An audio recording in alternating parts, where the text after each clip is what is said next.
Welcome, everyone. Hi, I'm Dawn with K-Square Technologies. This is part of our monthly webinar series, and this month our topic is working with Microsoft Excel, and specifically, how can you analyze data with Power Pivot? So what exactly is Power Pivot? Well, when you're analyzing data in Excel, even a complex workbook is still what's considered to be a flat file. When we want to connect data to one worksheet or another, we can use functions like VLOOKUP and XLOOKUP, or we can create formulas that link one worksheet to another. Or we can move our data to a program like Microsoft Access, where we can build true relational databases. However, programs like Access are often overkill for these types of projects, or simply not the best solution. And we may really want to stay within Excel for this analysis. So Power Pivot is a free Excel add-in. You don't have to buy anything extra to get it. We use Power Pivot to perform powerful data analysis and create sophisticated or simple data models. Power Pivot's available starting with Excel 2013. So it's very likely that it's available to you.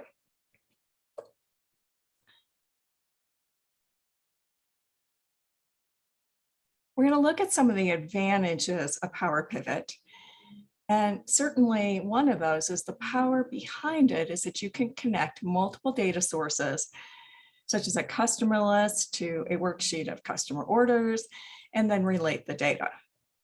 And this gives you the ability to extract the data so that you really have insights that you can even display in tables and charts. So first, we'll look at an overview of getting started. That is, how can you get started with Power Pivot in Excel? How can you set up the add-in, for instance? Then how do we begin building that data model? We'll then explore how to add calculations and measures.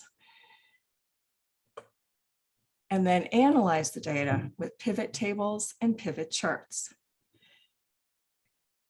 So know that all of the K-Square Technology sessions are recorded, but it's great for you to follow along so that you can begin taking advantage of the power of these tools.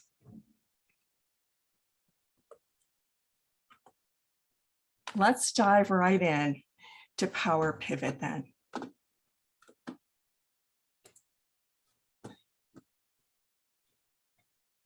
For our examples, what we're going to do is work with some really simple files in Excel. And these include, for instance, a list of customers. This is all pretend information. But with that, we also not only have customers, but we have orders that those customers have made of various products. And those products are very yummy, different types of cookies. Now, the way that we will link this information is that, first of all, each one of these files needs to be in an accessible location. They don't all have to be in the same folder, but part of the connection is that they need to be in a place that we will continue to have access to. And we need to have some common fields to join them. So for instance, here we have the cookie type. Now, these are unique entries. We don't want to have any duplicates in that because we will then connect those to the orders. And also the orders then have the product. So ideally, these have the same field name, but they don't have to. But they should be the same kind of data within those orders. Now, in these orders, we have a customer ID. And this is data that we will connect to our customers table. And once again, ideally, it has the same field name, but it wouldn't have to. It should contain the same kind of information. And here, these also should be unique entries. That is, we wouldn't want a duplicate customer number for those. But rather than a simple set like this of less than 20 customers, you might be looking at something that is, hundreds or thousands. So just as if we were taking it to a program like Access, we need to make sure that the data is normalized or something that we can really link to or to connect to. So those are the three different worksheets we're going to work with. Now, although it's not required, you'll likely find that it makes sense for each of your worksheets to be formatted as a table. And that's the case, for instance, for the orders and the cookie types.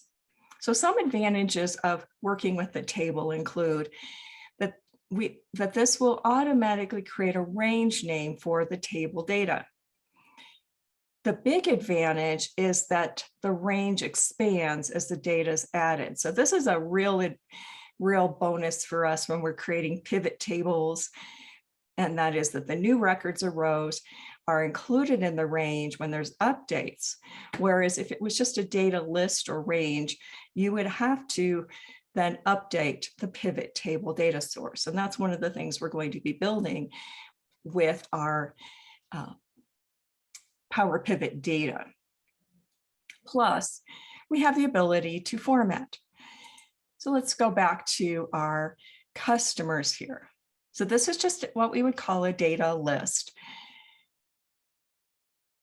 For Power Pivot, we also want to look at having the fields be in row 1, and you'll see how that comes into play here once we start setting up our data model. So Power Pivot does not require programming experience. It's certainly, like a lot of things in Excel, has layers of complexity, but our goal today is to give you a good overview of the possibilities. And so with that, in this data for the customers, I want to set this up as a table. In the Home tab, I'll format this as a table. Now you can see where the formatting could come into play, but it could also be something very simple. It isn't that you need to pick something that involves a lot of formatting with that. Here we'll confirm that Excel has detected the correct range. That is, if your data is formatted so that you can easily filter and sort, then you do not need to highlight that range before you format it as a table. And in this case, yes, my table has headers. So that's another piece then. So I'll go ahead and OK here. And you can see that there's a lot of different things that automatically Excel is saying, hey, we've got some analyze tools here. Maybe you want to work with those.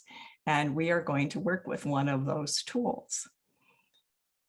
So this is now a formatted table. And when we're in the table, we can see that the Table Design ribbon tab is available.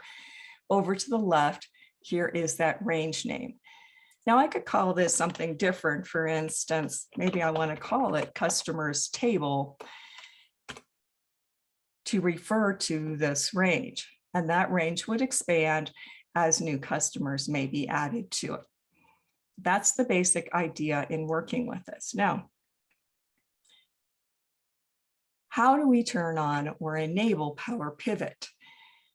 These next set of actions you should only have to do it once on your computer. That is, we're actually going to be adding it as an add-in, very much like working with Acrobat or other add-ins that you may work with. So to do this, we'll go to File and Options, and then Add-ins. At the bottom here, you'll see that we have some options for those add-ins. Well, Power Pivot happens to be a COM add-in, so I'll pick this and choose Go. And here is Power Pivot. Now, some of these other ones we would not select. Some of these have been replaced by more current AI-generated tools. But here is Microsoft Power Pivot for Excel, and we'll OK. So now we see this new tab that we'll explore here in a moment. I do want to pause for a moment. That is, if you have questions about what you're seeing, please share those either in chat directly to me if you wish, or use the Q&A feature in the Zoom webinar tool. So those are both options for you to let me know if there's something that you would like me to repeat or to revisit. Now, in this case, I'm going to close all of these open files. They don't have to be open as part of creating or working with Power Pivot. I have actually customized my quick access toolbar. And if you're curious about that, we had a webinar on Excel tips that included how to customize your Excel quick access toolbar, and you will find those sessions on our YouTube channel. So in this case, I'm going to just use my close button and close these, and you would be prompted to save if that was necessary or if changes were made, just as if you used other options for closing. So we've enabled Power Pivot. I have a blank workbook here. For the purposes of the exercise, I'm going to go ahead and save this. And what I'll do with this is I'm going to then simply move this to another location. How about if I jump right in here, and I'll call this my Power Pivot practice, because this is going to store not the data, but how we're working with the data. So you can have worksheets in it, but we don't need to bring all the worksheets into this workbook, especially because you may be sharing those worksheets. They may be getting updated by other people. And so we simply have a blank workbook here that will be part of our practice. So the other files do not have to be open. We are going to connect those in just a moment. So we'll start first here with Power Pivot. We're going to build a data model. Now you'll sometimes hear the term data model and Power Pivot kind of used interchangeably. We don't need to get real technical about it. As I mentioned, there is some complexity to it, but we're just going to start by creating a data model, which is essentially to say, how is this data all work together? And with that, we'll go to the Power Pivot ribbon tab. So that's what we did with the add-in. That's how this became available to us. On the left-hand side, we'll choose here, Manage.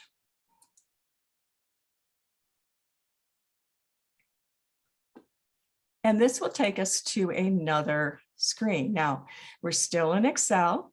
This is part of Excel, so it's not, as I mentioned, not a separate program. It's just an add-in. And what we want to do is get external data. Now you can see that there's a lot of different options that you could explore. So this could be data that's from other programs that you're working with. For our purposes today, we're going to be connecting to other Excel workbooks. So I'll choose from other sources, and notice all the possibilities here. We're just creating different kinds of connections, but at the bottom here is Excel file. And that's what I want to do. So my path, first of all, then I will move to where I have those files, and I'll bring in my cookie types. I'll select that and OK. The key here as well, use first row as column headers. So it's an Excel file. I point to where it is. The assumption is that it will continue to be at that location, but the files don't necessarily have to all be in the same folder. At this point then, I'll choose Next. All good. It looks like it came in just fine. We'll finish it. Yay. So 7 rows were successfully transferred. I'll close. And you'll see that this is actually added as part of our data model. So here's my cookie types. Now, I'm going to repeat that for the others as well. So once again, Excel,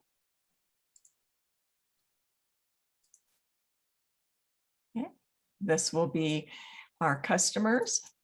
It doesn't really matter the sequence with that, but we'll choose first row as column headers and then next. Now, if you are presented with more than one data table, then you would select then the appropriate one. In this case, it's the first one, and I'll choose finish. 19 rows transferred. I'll close that. And then finally finish up by bringing in the order. So you can see that it's creating those connections. And we'll also look at what happens when we change, when the data changes as well. So now this will be our orders. First row is column headers, and then next and finish. So now at this point then, we have each of these worksheets connected. You'll see, let me change my screen here just a little bit so that you can see this a little better. So it's not quite hovering at the very bottom. She says, hopefully, there we go. So I want you to see at the bottom here, make this a little bit wider. That is, that what we have are those sheet tabs. Here's cookie types, customers, and orders. But you're connecting to the original data. You're not connecting to, you're not copying them in. You've connected to that data. That is, this is not a place where we come in and we change it. If I try to change it, I can't, because this is reflecting what's in that worksheet. So just so that you get a sense that we're setting, this is so we can set up or bring this information together for analysis, for calculations, and other work with it in Power Pivot. So that's where we're heading with this. That's the point of making these kinds of connections. So definitely let me know if you have questions about what you're seeing with us. Now, right now we're in what's called the data view. So we're in Power Pivot, and you can see home here. Now, right behind me is Excel. So we haven't left Excel, but we're in the data view of managing this. Now I want to move to the diagram view, because this is how we will actually set up the connections between things. If you have worked with programs like Excel, like Microsoft Access before, this might look familiar to you about building relationships. So the key that I mentioned before, we need to have some common fields that we can join or connect. For this to be successful, there need to be unique entries in at least one side of that relationship. So for instance, here I have I'm going to move my orders. You can just see, I'm just grabbing the top of this. I'll put my orders in the middle because that's really what is joining all of this. So here's my cookie type. I'll move to that. It's called product in orders. And I'll simply am dragging from one to the other. This is building the relationship. So you can see with us, this is a one-to-many. One-to-many. For those of you who've worked with relational databases, that might be a familiar term to you. It is one, meaning it's a unique identifier for each of those entries to multiple occurrences of that entry. Let's look at this again. Go to my customer number in customers and join it to the customer ID. Once again, it's a one-to-many. So that's the idea. Now, if at any point you change your mind or you want to delete it, you can actually select this relationship and actually just hit delete and it will go away. So that's the idea of this one-to-many relationship. And this is how we will be able to join or connect the data. And this might be an excellent alternative to some of the complex formulas that you've tried to create to build these, or having to move the data to another program. So that's our diagram view to set this all up. From my ribbon, I'll move back to my data view for where I have the data. Now that we've set up those relationships, I'm going to build in some calculations. That's the whole point of being able to not try to have to transfer the information from one to the other. That is, we don't want to, in our orders, to have individual entries, for instance, that show us the revenue for the product or the cost, because those things could change. And then that's also a lot of duplicate entry or a lot of work. But that is something that could be brought in, let's say, with a VLOOKUP formula, and then as the data changes. So it's not that this is the only way, Power Pivot, but you can see that there's a lot of options in terms of how this works. So let's go ahead and look at orders. Here we have units sold, and we can make this a little bit, more friendly for us to see this. We have units sold, and if we look then at the cookie types based upon the cookie type, and cookies or donuts, big fan. And here we have our revenue per cookie and our cost per cookie. So we're going to connect that to our orders so we can get a better sense of what our money is on that. And so to do this, we're going to create some columns. Now, these are not columns that are going into the original worksheet. They are part of this analysis. So I'll move to the column and I'll just double click on this. And here I'm going to call this revenue. That is, how much did I make from that? You can see it's just building this in for this analysis. I'll go to the next one. I'm going to create cost and profit. So these will all be calculations as part of the analysis. Do let me know if there's anything that I can review for you or provide an explanation for you. Excellent. So now that we have these, we're going to build some formulas, and these will be a little different than maybe what you're accustomed to, because we're actually using a special kind of function. So I'll move into the revenue, and the revenue will be how much we get from each cookie times how many units were sold. So that's basically what we're looking for. I'll move up into the formula bar, and we're going to use a function called related. So I'll simply start typing that in tab, and notice what happens. Because we have those connections set up, we can link to the cookie type revenue. So here's the revenue for cookies. So I'll double click on this, and now I want to close paren on that. So that is how we're connecting to that other field. Next, I'll multiply that by the number of units. So I'm going to click on the units sold, and notice how that formula is built. So using related, I'm connecting over to the cookie types where we have the revenue per unit, and then multiplying it by, in our orders, how many units were sold. So that is our calculation. Now, let's see what happens when I hit enter. We don't have to even copy this down. Power Pivot will do that work for us for all 589 records. And now we can see the revenue for each of those orders that we have.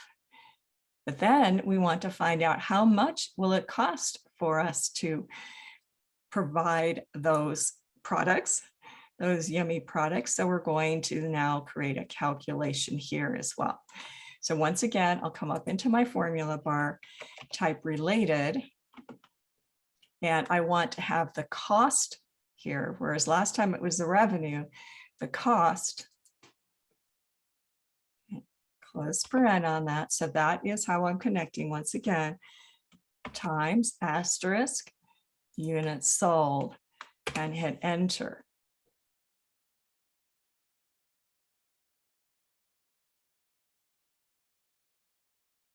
So now we have that cost. And you're probably guessing now that we are last one here, the profit is going to be the revenue minus the cost, right? So we can click up into the formula bar. We click on the revenue minus cost. Now we could type this out if you were that comfortable with exactly what the syntax was, but it's a lot easier if we let Excel build that for us. So that's the formula for our profit. And that then becomes part of our data model here, where we're able to see then how this works. So it's always good to kind of double check, make sure that the logic makes sense in working with this and what that looks like. And hopefully that's giving you kind of an idea of what's possible as you work with a program, as you work with these kinds of data models. So that's the idea. The key is that the data model is linking to the original data. So any calculations and pivot tables and charts will update if the source data is changed. So that's the thing to know as well. Now what I'm going to do here is I will sort here, and you can see I'll sort by my order ID, and just in my ribbon, I'll sort A through Z. So we can just, as we're going to go ahead and reference or look at a change that's made there. So that's where I'm at now. Let's go back to Excel. Now I could use my taskbar for that. I could do other ways to switch, but we're still all in the same. But what I want to do here is go back to my orders, and let's say something changed in my orders. And I will also just confirm that this is sorted by the order ID. So what happens here? In those first two orders, I'm going to change the units sold to 2,500, right? Because they want lots and lots of cookies. So that's what we have as a change here. I'll save that file.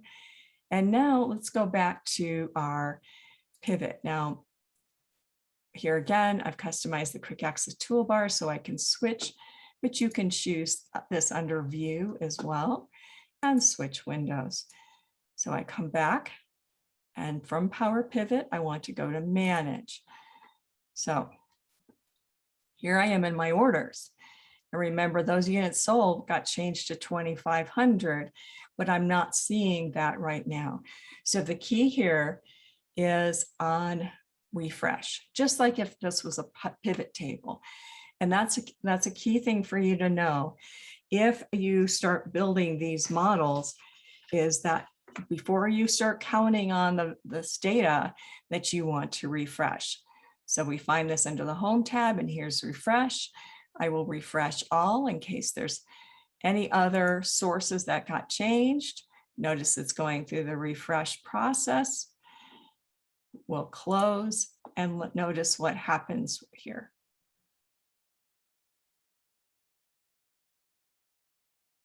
Always hold my breath when those kinds of calculations take place, just to make sure. I'm going to save my file here too, just because I need to save frequently. So notice these orders where the units sold were changed to 2,500. That is coming from that source data. And hopefully that's starting to give you some interesting sense that these can be updated as things might change. All right. What if we want to find out how many customers we have, or the total profit, Well, measures can do that for us. Now, in this case, I could go to the customers list and it wouldn't take very much for me to figure out, oh, okay, well, look how many customers I have. So I have 19, but these kinds of measures could be much more complicated with real life complex data. So how do we go about that? Well, for this one, I'm going to actually, I'll close or move over to Excel, because in my workbook and in the Power Pivot tab, here is measures. You'll also see that we have KPIs, or key performance indicators. So here I have my measures. And from the dropdown, I'll choose new measure. So what is it that I want to create a measure? Well, it's going to be my customers table. That is, what's the measure going to? It is going to be my customers. So there's multiple ways to build measures. We'll look at both of them at 2 different ways. And for this one, I want this to be my customers table. And what do I want that measure name to be? Well, we want it to be descriptive. All right. And because of the measure name is descriptive enough, we probably don't need anything more for that. But we'll go ahead and go into create a formula or function. You could go through the whole list. I want a distinct count. So what a distinct count is it means it's not just a count of how many, but how many unique entries. Now for this one, it's pretty straightforward, but I'm sharing this because you likely will have those same kind of questions that you are posing. That is, I don't need to know how many orders I have. I want to know how many unique customers within those orders, for instance. So that's one of the things that I could have looked at here. So we'll choose OK. And what am I counting? Well, I'll type an open square bracket. So notice distinct count, open parentheses. And what field am I counting? What field am I counting? It's going to be the customer number. So I can select it, or I could double click on it or select it and tab out of that. And then close parent. So that's what I'm going to be looking at to give me this number. How do I want the number formatted? Well, I want it as a number with 0 decimal places. And I don't need to use the thousand separator, but that would be an option for this. Okay. So you can see, or I could have picked whole number. That would have been another option for me. And then I wouldn't need to address then that formatting or decimal place issue. So let's go ahead and add this. And how do we view that? Well, I'll go to manage. Whoops. It's still in the middle of figuring that out. Okay, let's switch over this way. Let's try manage again. There we go. It was still calculating. Now I'm going to make this column wider here because I built that measure in the customers. And you can see, not surprising, it's giving me the total number of customers. But we could have added that to our orders instead, and we would have been able to get that distinct count. So that's just the idea that we have in terms of working with that. Now, here's another way that we could work with this. Okay.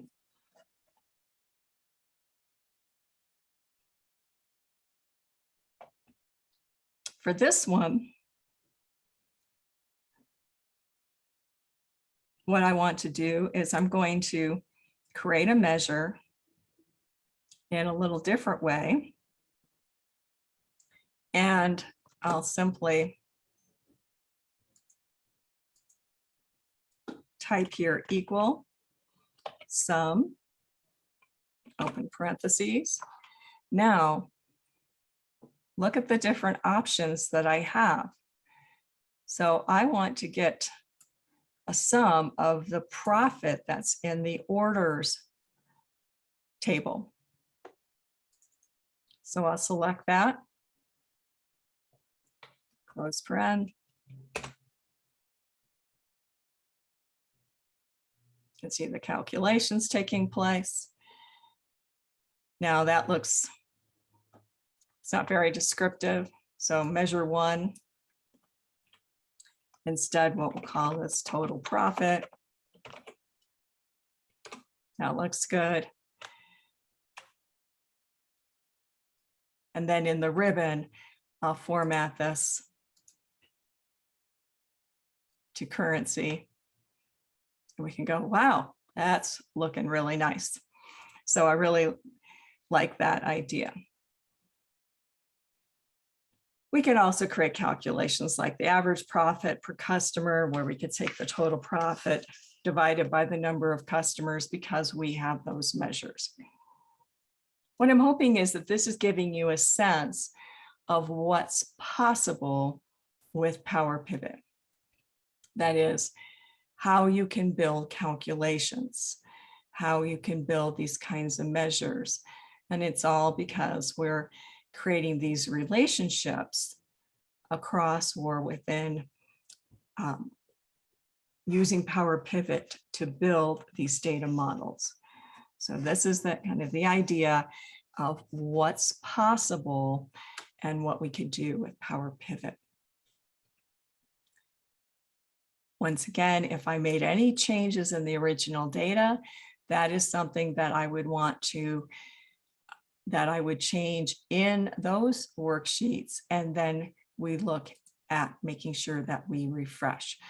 Now, if you're not sure what changes or, where they took place, that's what refresh all is good about. That is, it will just refresh all of those entries for you. So you don't need to know that it was unit numbers like we saw before or other options for that. So that's just the idea in terms of how that might work for you. In this case now, we'll go ahead and exit out of this data model. Now, I could actually close this window. That doesn't, but it's being stored in this workbook, and this workbook is being saved. So at any time I could go back to manage, and it would pull this up. So just to know that this is being saved there, and that any changes that take place here. So as I mentioned, this could have worksheets in it, and that's exactly what we're going to do. We're going to create a pivot table against this information. So hopefully that will get you a sense of that. Now, if you're not familiar with pivot tables, we had a webinar on Excel pivot tables in March, and that recording is available on our YouTube channel. So check out the K-Square Technologies YouTube channel for the recordings for each of our monthly webinars as a great learning resource for you.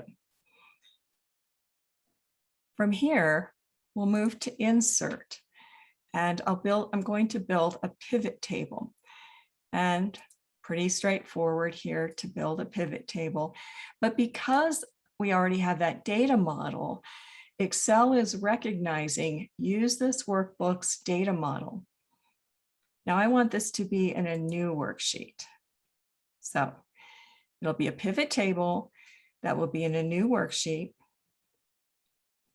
And the magical part of creating a pivot table now with this data model is that because of Power Pivot, we can create a pivot table for multiple tables of data.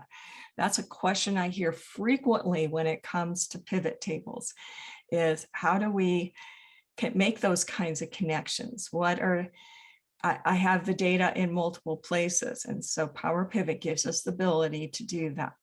So I'll go ahead and choose OK now, and you'll see as with any pivot table where the source is one worksheet or more, we'll start to see it unfold over here on the left-hand side. Now on the right-hand side, here are my pivot table fields. So here are the fields for each one of these worksheets. Okay. So here we have, for instance, here's the revenue, cost, and profit that were added to the orders. Here are those two measures. And each of these is collapsible depending upon how we want to work with them. This is one of the biggest reasons why Excel users will work with Power Pivot, because then they can analyze the data and summarize it in a pivot table because they have all these connections. So for this one, I'm going to go to the customers here and add the company to the rows. Now, if I just simply checked that, it would pop it in and add it down to the rows, or we could drag that. So now I'm seeing all of my customer names.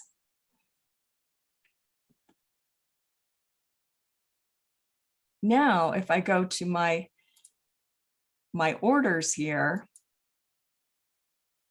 I could take that order ID, and in this case, I'm going to drag it to the values. And in this case, because it's not a numeric, then I'm getting a count.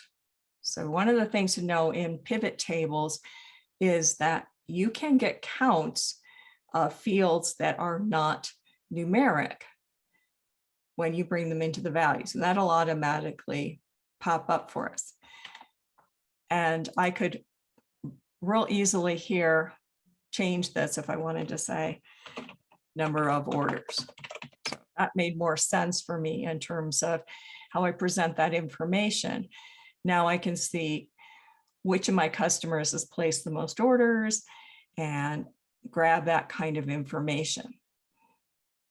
But we're able to bring this customer data all together in Power Pivot. We can also bring in those measures. So as we saw before, in terms of just exploring these, one of the things we have here is this total profit. That was a measure. Well, I'm going to go ahead, maybe. Let's try that again. And I'll drag this down into my values. And now I can see the total profit. So now I know not only how many orders, but how much, we'll say, those customers are worth to us. That is, how much revenue, profit they brought to us. And so that can help us break out that information and see it in a way that might not have been so obvious when you're looking at hundreds or thousands of rows of data. But because we had that measure, we were able to do that. So hopefully this is inspiring you and giving you a sense of what's really possible in working with Power Pivot.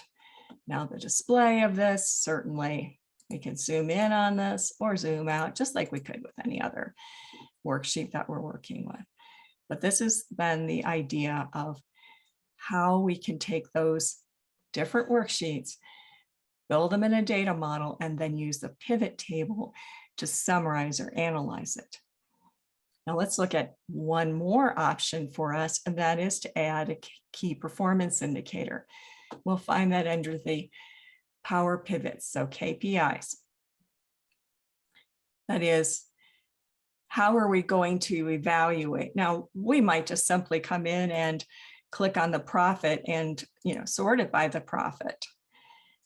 Or just to say, well, I need to be really good to these customers up here at the top. We should be good to all of our customers, right? But that's one option for us. But how could we instead just be able to see this information a little bit more visually and give us one more thing that we could sort or filter on? So to do this, we'll go in the Power Pivot tab, go to our KPIs and add a new KPI. And we're going to base this on our total profit. So these are those measures that we had before. And you can see how we're kind of layering and why one of the reasons why we built those. So we've got our total profit, and I want this to be an absolute value that I'll be using for measuring this.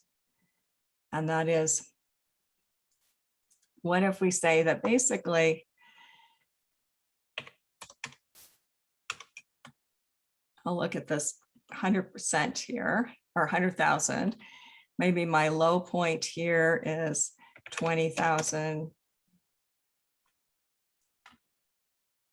My high point, anything that's from 100,000 and greater is going to show as green. Whoops, 2,000. Let's make that 20,000. That might make that a little bit better. And how do I want to show them? Here's some different icon styles that we can pick from as well. So you would set those ranges, of course. You know, what do you want that to look like? How do you want to evaluate those? What are some indicators for this? I'll go ahead and choose OK. And now you can see that that was added to our pivot table. However, that number is not terribly helpful. So let's look at that.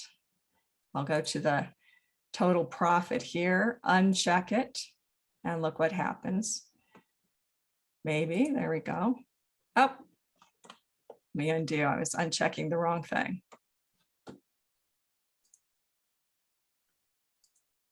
I want my profit, okay. And now we're going to go to the profit status. Okay, so where did that?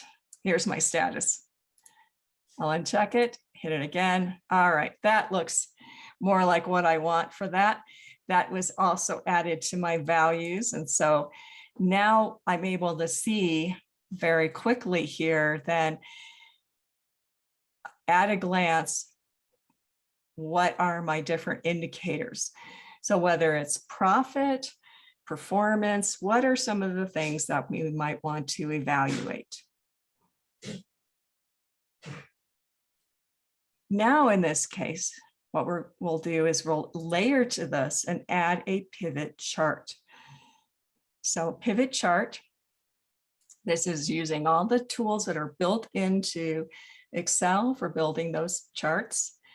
And definitely check out our training on Excel pivot tables for more details. But under pivot table analyze, here is pivot chart.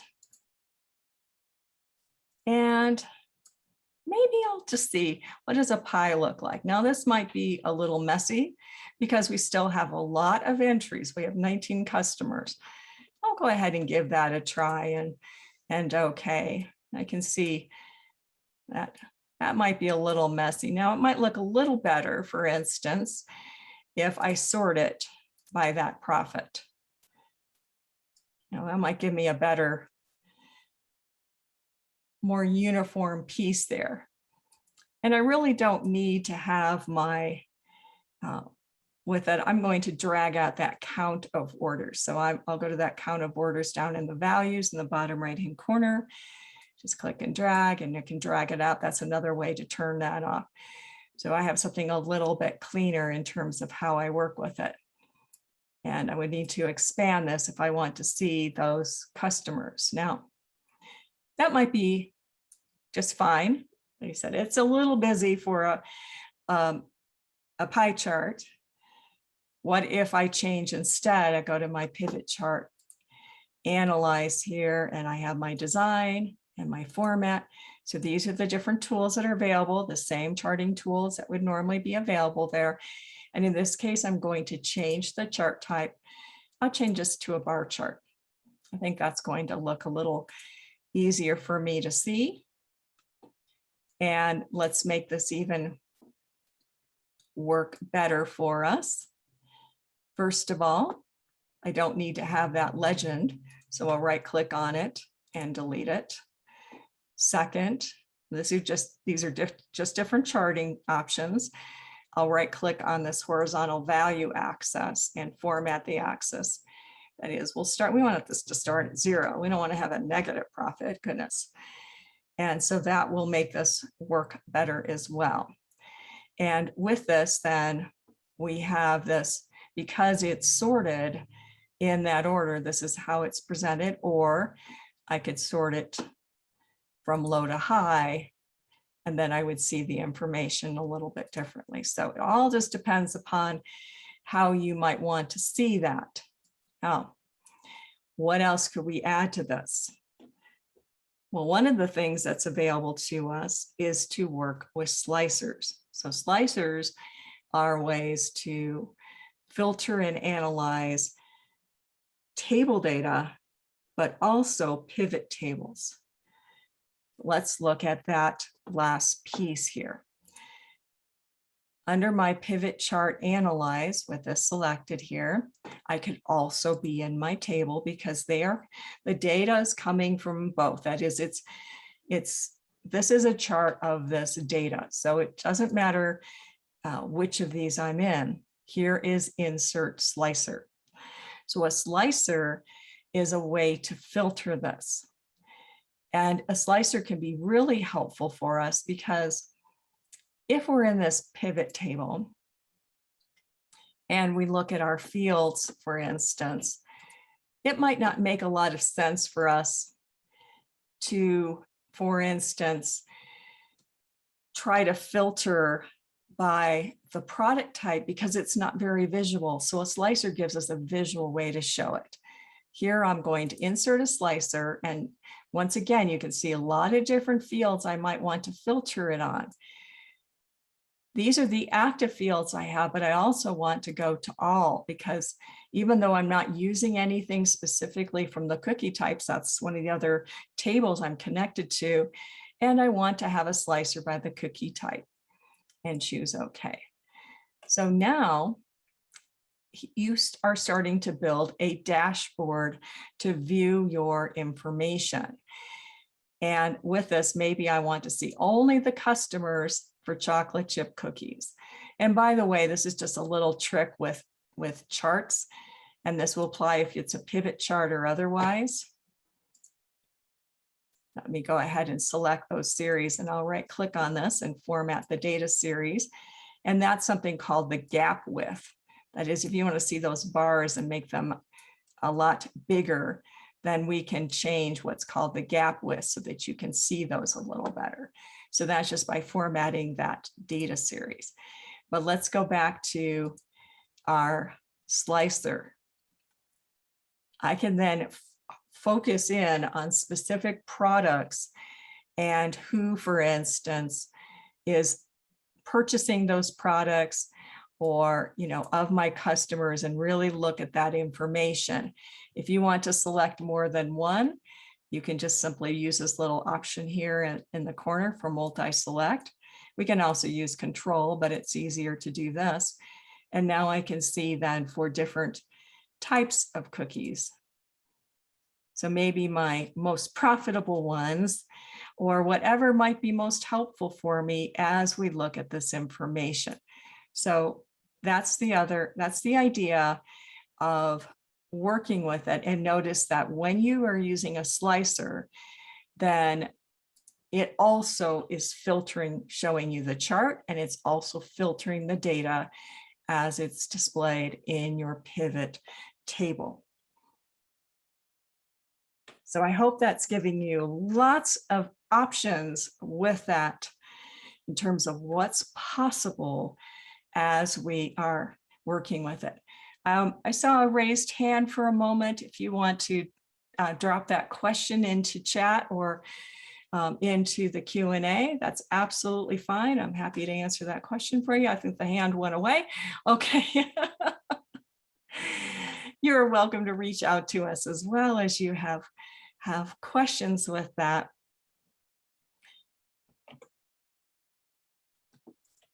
But I hope this is really giving you a chance to really see what's possible using Power Pivot in Excel. I find it's really, we're bringing together all the tools we know in Excel, and without having to go to other programs, we're able to really take advantage of that. So thank you so much for joining us. I do want to let you know that we have other opportunities as well for you to learn and to become more proficient with our Microsoft 365 applications. And so coming up, we have Microsoft Word, time-saving tips for Word. How do we work? What are some of our options for managing tasks? That is all the different tools that Microsoft 365 has available with Planner, To-Do, List, and working with Outlook.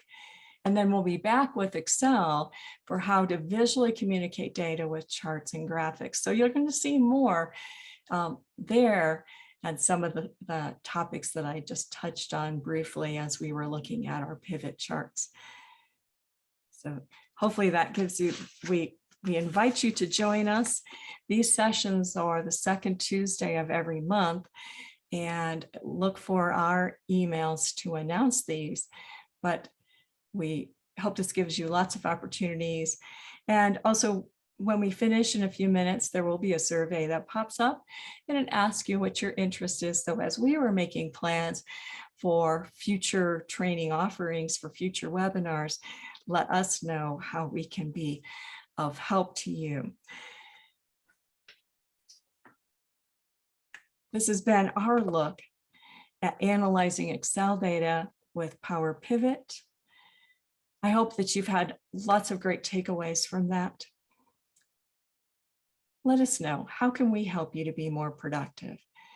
Please reach out to us for IT services and consulting to support you with Microsoft technologies. Thanks so much for joining us.